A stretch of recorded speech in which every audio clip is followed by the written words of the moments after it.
السلام علیکم ورحمۃ اللہ وبرکاتہ۔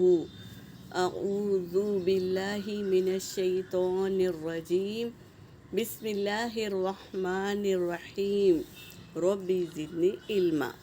جو نبی پاک صلی اللہ علیہ وسلم کی امتی ہوتے ہیں وہ ہر حال میں اللہ کی حمد و ثنا کرتے ہیں۔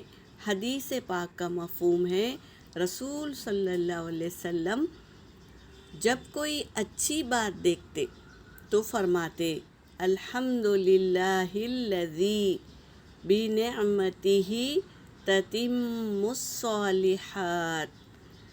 تمام تعریفیں اس اللہ کے لیے ہے جس کی مہربانی سے تمام نیک کام پائے تکمیل کو پہنچتے ہیں۔ اور جب کوئی ناپسندیدہ بات دیکھتے تو فرماتے الحمدللہ علی کل حال۔ ہر حال میں اللہ کا شکر ہے۔ تو ہمیں بھی یہ الفاظ ہمیشہ کہنی ہوگی، کیونکہ ہم آپ صلی اللہ علیہ وسلم کی امتی ہیں۔ تو اسے یاد کریے اور اپنے زبان مبارک سے اس کا ذکر کریے۔